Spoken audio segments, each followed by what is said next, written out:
This is the Marketing Made Easy for HR Consultants podcast, a show to help independent UK-based HR consultants get a pipeline of perfect fit, high-paying clients without expensive adverts, time-consuming social media activities, or energy-sapping and monotonous networking meetings. I'm your host, Nick Paninsky, author of How to Land Your Dream Client, a book which explains everything you need to know to get every sale and client you ever want. And if that sounds interesting, then make sure to grab your copy from the influential consultant website today. That being said, let's get into today's show.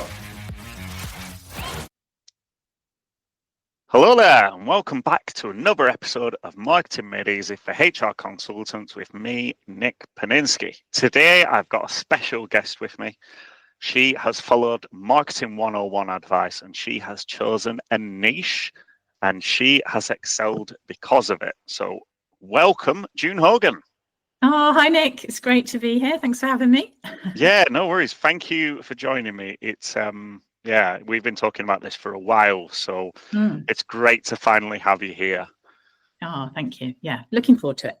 Excellent. So, June, give us a quick elevator pitch for those, for those at home listening along who don't know who you are. Yeah, elevator pitch. Introduce yourself. Oh, right. Here we go. So I'm June Hogan, and I'm a career coach and an outplacement specialist. But I didn't always do this work. I've only been doing it for the last 5 years. So I've got a 25-year career in HR. So that's my background. Yeah. And I started out, I like to say the late 90s, but I think it was the mid 90s. And I started out in HR in a large automotive manufacturer, graduate. I progressed super quickly through the organization. I became a senior manager, the youngest senior manager in the organization. Life was going really quite well. I was super proud of myself. Nice. And then the company went into administration, and I lost my job overnight, along with thousands of other people. Wow. That was my first experience of redundancy. And I was about 30 years old, and it was a big shock. I had a huge mortgage, I had a young baby, and all of that stuff. So I spent 18 months out of work. So I didn't have any support. The company gone into administration. There was no money, there was no support, there was no nothing. And during that time, I had a baby, which was lovely, but I was also diagnosed with life-threatening illness, which I had to then deal with that, as well as deal with trying to find another job. So it's a really tough time in my life. I did find another role, and I went on to be a HR business partner for Wolseley, who were the leading supplier of plumbing and heating products across the world. And I had experience of redundancy, managing redundancies. And then I was also made redundant for the second time whilst I was on maternity leave. So 2 experiences of redundancy. That's just how life goes. And after the second experience, I took a bit of time out, and then we had an opportunity to go and live overseas in North America as a family. And I couldn't work at that point. So I did have a job that I'd been doing some consultancy work and really enjoyed that. And I had to give that up. So I spent 3 years there, decided to train to be a coach because I couldn't work, and I've always worked and I wanted to use my brain. And then when I came back to the UK, I was faced with a choice that I either go back into employment, and I've been fortunate to have worked part-time for most of my sort of career when my children were small, and there weren't any part-time jobs that were of any at the same sort of level that I would have wanted. So I thought, right, now or never, give self-employment a go. And when I look back now, the way that I went about it was not the way I'd recommend anyone to do that. Let's talk about that briefly. It didn't work out, yeah. So I was completely naive. So I thought, here's me coming back from the US. I was nowhere on social media. You couldn't find me anywhere. I didn't even have a Facebook page. Nothing. Wow. And I just thought people would know me. People would come and find me. Surely that's how it works, isn't it? Right. If you go self-employed, they will find you. What is it they say in Field of Dreams? Yeah, that's how it works. Yeah. It didn't work like that. No. So I probably spent about 9 months not really knowing what I was supposed to be doing. So I'd got this HR generalist background, I'd got this coaching qualification, and I was just dabbling in too many different things. It's like, well, do I want to be a HR generalist? Maybe I should just put myself out there as a coach. But what sort of coach did I want to be? And it was really, really kind of confusing. And I didn't earn a single penny for about 6 months. Wow. Not a great start. Okay. And so, that was that. But the defining moment, and I can remember exactly where I was. So I joined a group program just to get some advice and some support on, how to navigate this life of self-employment. And it was specifically for HR consultants, but very similar to what you do. And I've been starting to do some kind of more outplacement related work. So I've been getting some referrals for interview coaching. I've been working with a few people who have been made redundant. And I was thinking, maybe this is a thing for me. And importantly, I was reflecting on where I'd come from and my experiences. And I hadn't really done that before. And I was just piecing it all together. Now it all makes sense. Now that I'm talking to you 5 years on.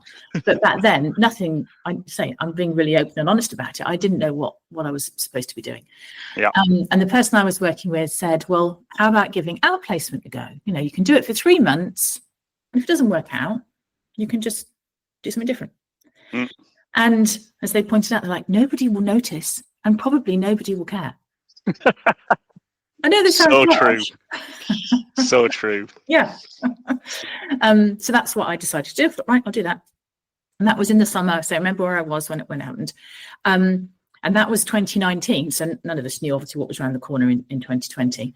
And niching as it was then, I guess did I realize I was niching? Yeah, probably did. And it completely changed my business, completely changed everything about what I did. Yeah. It's interesting. Just before we talk about that, what that world then started to look like, I want to talk a little bit about how, you were a coach, you were a consultant, you didn't really know what you were doing, and you didn't really know, I guess. Did it feel, this is a leading question, did it feel a bit overwhelming? Oh yeah, totally. Because I knew loads about HR. I've been doing it for 25 years. And I knew enough about coaching. I was qualified. I'd got hours under my belt and all the rest of it. But I had not the first clue about marketing. I had to set myself up on LinkedIn. I remember posting my very first post. Literally, I was like filled with dread. What will people think? Will anyone even read it? What am I even doing? Who am I to post this? All of that. Finance, I hadn't got the first clue about setting myself up as I did understand the difference between sole trader and limited company, that kind of thing, but I didn't know the detail of it. So as somebody who was a professional, and I do regard myself as a HR professional, and I still do to a certain extent, even though I've been working in one of the specific areas, I felt totally lost when it came to anything to do with running a business. Yeah. I can completely understand. When I went self-employed the first time, I was a copywriter. I would work with, and that presented itself with all those different kinds of problems because it was so very general, and it felt overwhelming. Like, where do I find clients? What do I do? How do I do this? Yeah. And because you've not made any decisions in the right places, it does feel overwhelming because it's an open book. You've got the whole world to deal with. Yeah. Right. Yeah. And it can also feel isolating, and it can feel lonely, and social media can make it feel like everyone else is doing really well. And, why are you not doing well? And so social media has its benefits to growing a business, but it can also be you'll have to approach it with caution, particularly when you're in those early days. That phrase of like compare and despair, like you literally have to get your mind out. 100% with you on that one. Comparison is the thief of joy. Yes, love that phrase as well. Yeah. Okay, so you worked with this coach, wasn't me, but this was 5 years ago, so I wasn't even on the scene. I was still working in HR. Oh, there you go then. Yeah. But okay, so then you worked with this coach. You decided you would explore being an outplacement, specialist. Basically, you chose a niche. So how did things change for you?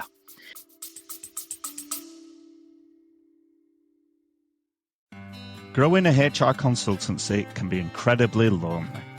Your friends and family pay polite attention, but they don't really get it. And the fear of where the next client is coming from can be incredibly daunting when you've got mouths to feed and a mortgage to pay. All in all, becoming self-employed wasn't quite as fun and easy as you thought it'd be. And I get it, trust me. That's why I've set up the HR Business Success Squad, and I'm inviting you along to grab one of the limited spaces. In the squad, the first thing we do is get laser focused on where you want your business to get to and how you're going to get there. From there, it's all about making progress with one-to-ones, fun competitions, trainings, Q&As, and interacting with a fantastic group of people who are in the same boat as you. They get what you're going through and what you're trying to achieve because they're on the same path as you, so you can hold each other to account. And the best part? There's no contract. The HR Business Success Squad is a monthly pay-as-you-go membership. You can come and go as you please. If it's not for you, you're free to leave. No hard feelings, no cancellation charges, and no early exit fees. So if you're ready to create a real plan for growth with real support and people alongside you to cheer you along as you make progress towards your business goals, then visit the Influential Consultant website today and join the HR Business Success Squad. Well, all of a sudden, and I didn't have a lot of money to invest in support, so I was on a group program, and again, it was great, and it did what it needed to. But I was like, right, off you go then, kind of thing. The program finished, and I'm off. Mm-hmm. So the difference that it made to me was that all of a sudden, I knew who I wanted to work with. So I kind of this ideal client persona. I was really clear on who that person was. And I was also clear on the problem I was helping them to solve, or the problem helping them fix. And that really changed because it just gave me a focus, and I was no longer feeling like I was all over the place. And it didn't mean to say that, and in fact, during that time, people would still come to me, don't get me wrong, I wasn't overwhelmed, and say, could you come and do this investigation, or could you come and help us with this policy or whatever? And I would turn that work away because I'm like, no, this is what I'm doing now. So it didn't stop people still coming to me for the thing I used to do. Mm-hmm. And had I wanted to do it, I would have done it. But yeah, it made life just so much easier. And so I was able to go out on social media. And again, I didn't pay for any support or anything like that. I did it all myself, and have that client voice in my head. I knew who I wanted to speak to and who I wanted to reach. It just made life a whole lot easier. And I posted recently, actually, Terry Wogan, who I used to love listening to when I was used to love his show. He would say that he would only ever speak to one listener. He wasn't trying to speak to all of millions of people listening to him. And I think it's so true that you just try and speak to one person, and it can make your life a lot easier. Yes. And once you know who that person is, and as you say, what problem you're solving and what world they want to live in, as you say, it changes everything. You know what you're supposed to be saying, that focus. Yeah. So what happened with your business then? So you've got this focus, you know who you're talking to, you've got this niche. What happens next? So I found that I was showing up on LinkedIn a lot more. So for someone who didn't have a social media profile 12 months before, nowhere, I found confidence in showing up on LinkedIn. So I understood my boundaries and what I would and wouldn't post about, but it just made it a lot easier for me to write posts and to connect. It made it easier for me to develop my audience, so making my connections and spending some time doing that. So I was relatively sort of methodical and quite committed to sending those connection requests so that my audience, because the LinkedIn algorithm is a law unto itself, so who knows who's going to see your post. But I was hopefully increasing my chances of my ideal client picking up my post. So that was helpful.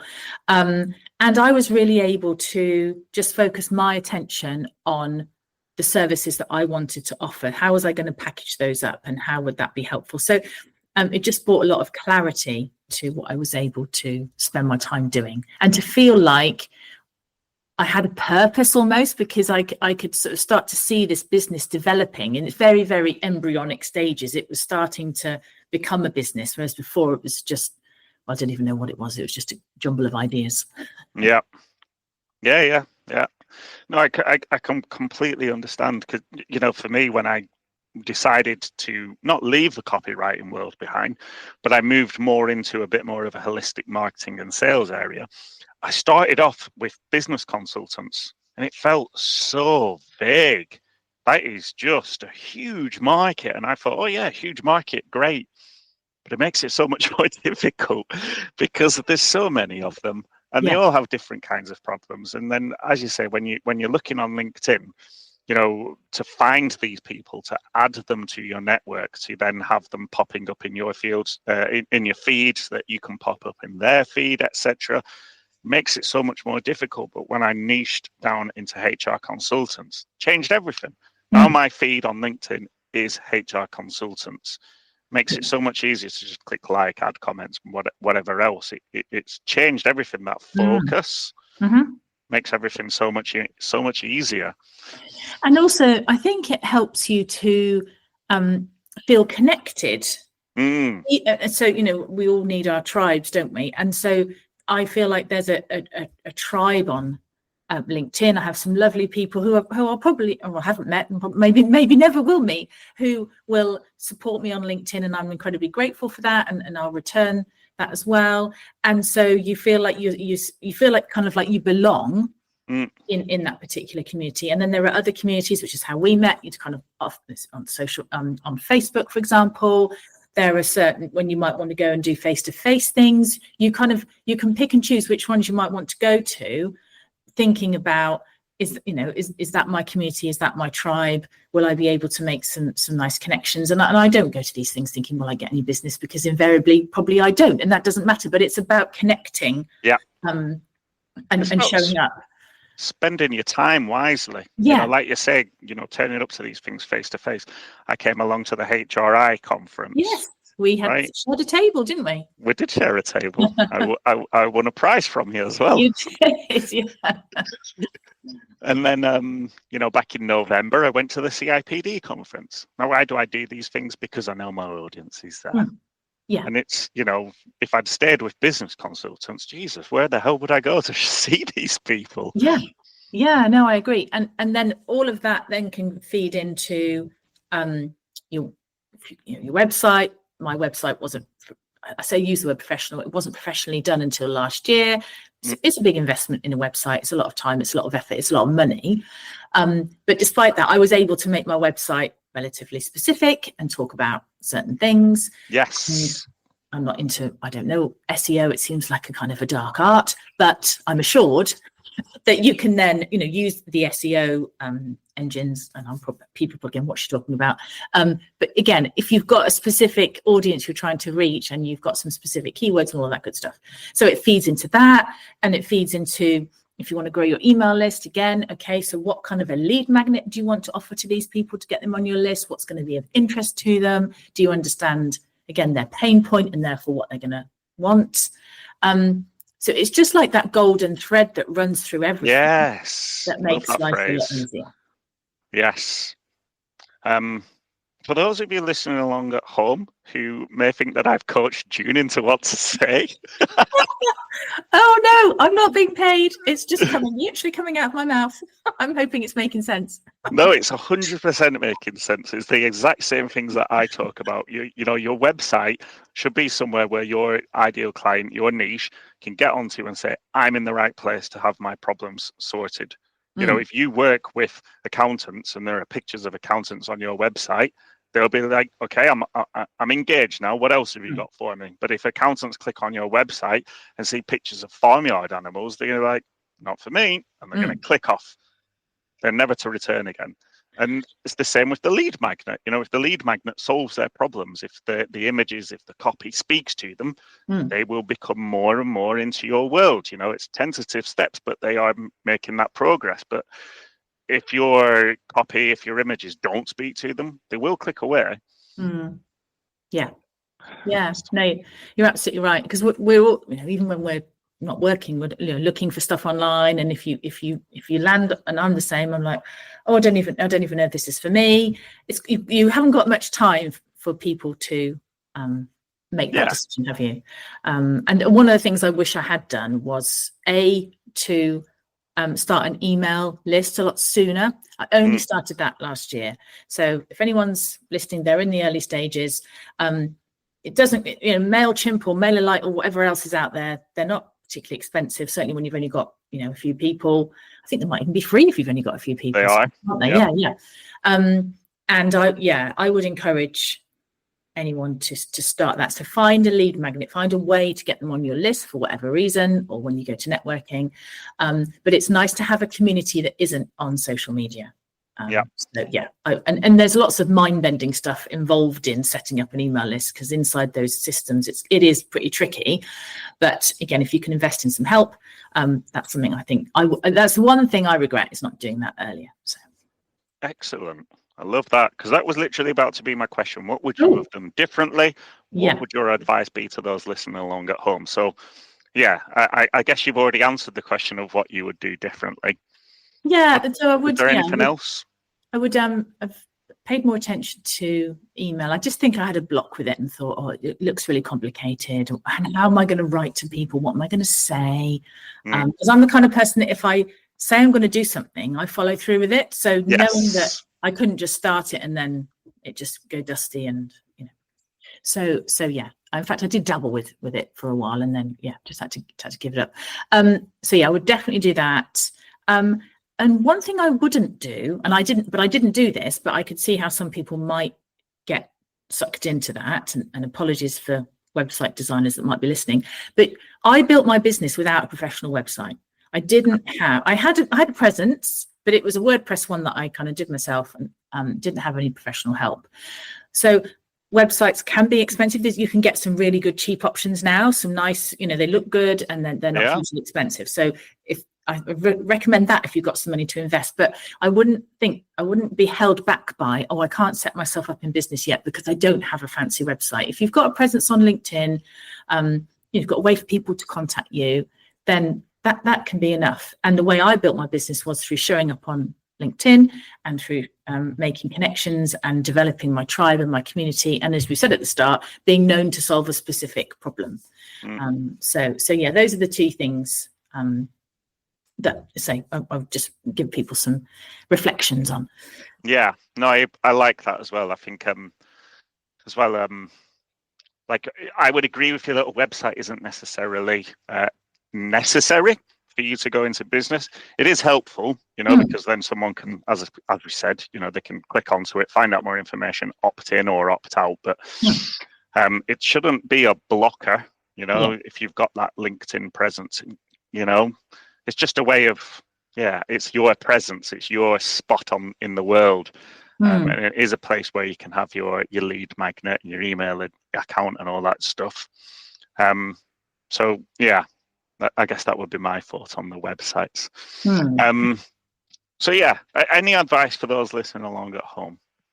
I do get that niching can feel scary. So, I've got friends that I work with that are in my community, and some of them haven't niched because they just don't want to. The thought of niching is just too frightening around, well, I'll close off opportunities for other things. But on the weekend, I was chatting with somebody who's a friend, and they asked me for a recommendation for somebody who does a very specific service, because they needed some support in their global business for this really specific service. And she said to me, do you know anybody? And straight away, because this person had showed up and I knew exactly what they did, and I could, and I know them anyway from groups that we've been in together, it was really easy for me to make that recommendation. And I love making those referrals as well, because I'm always very grateful when people do it for me. So I think that kind of really underpins what the power of being really specific. Now, I know that this person does other work as well. They don't just specialize in one area.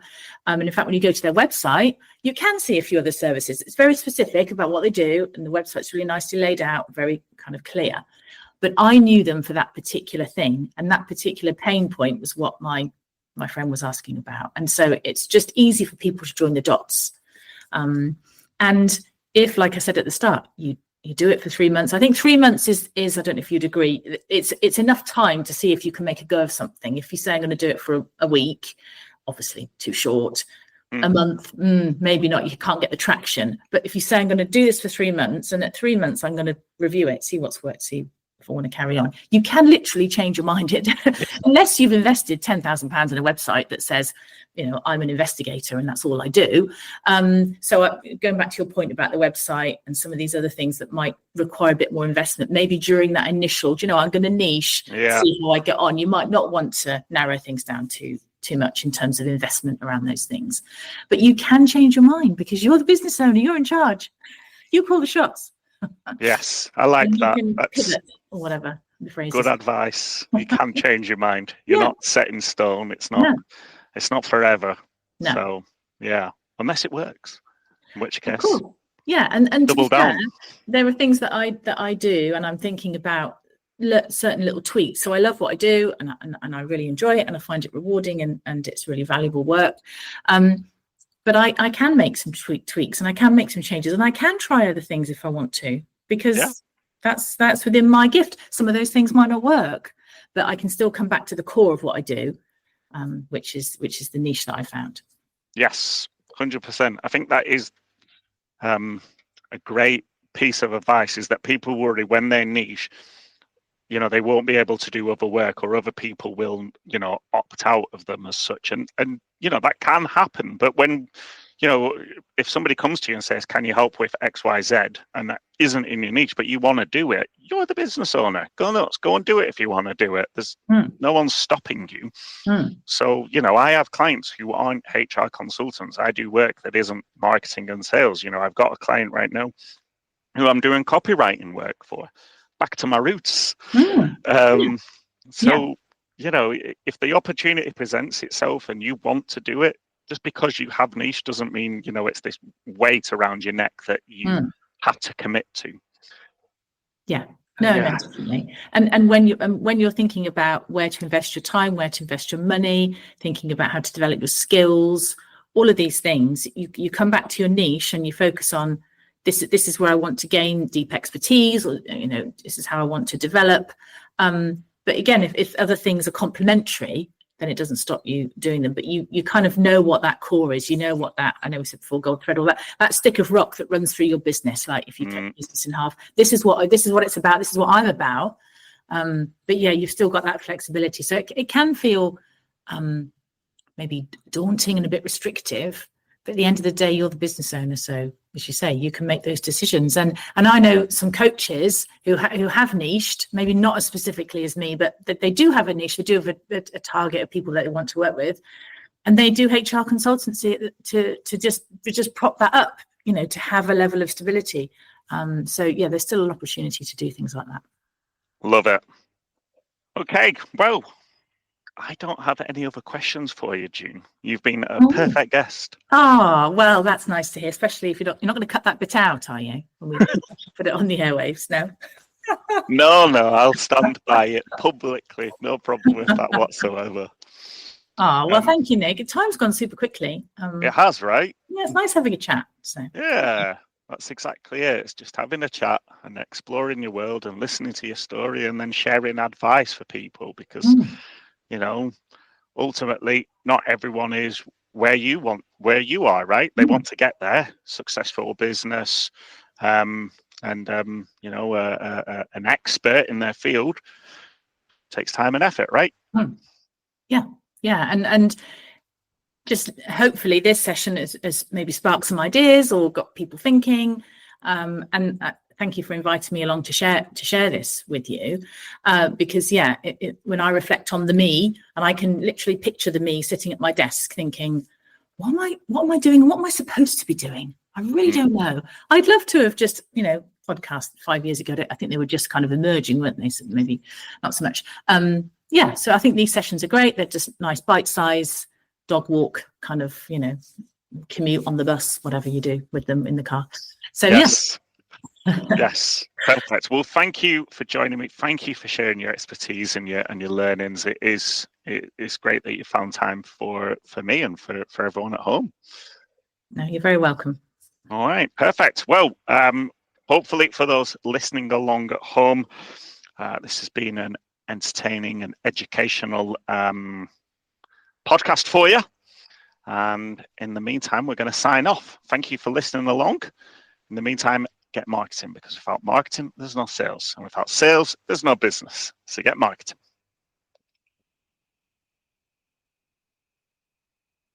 Hey there, and thanks for listening to the Marketing Made Easy for HR Consultants podcast. If you've enjoyed the show, then please consider taking a minute to help us grow by sharing the episode with a friend or colleague, or by leaving a positive review on podchaser.com. And make sure to hit subscribe so you don't miss out on any of the upcoming episodes if you haven't done so already. I've been your host, Nick Paninsky, and if you've got any questions or you want to know more about today's topic, then feel free to reach out to me on LinkedIn. I'd be delighted to hear from you. See you next time.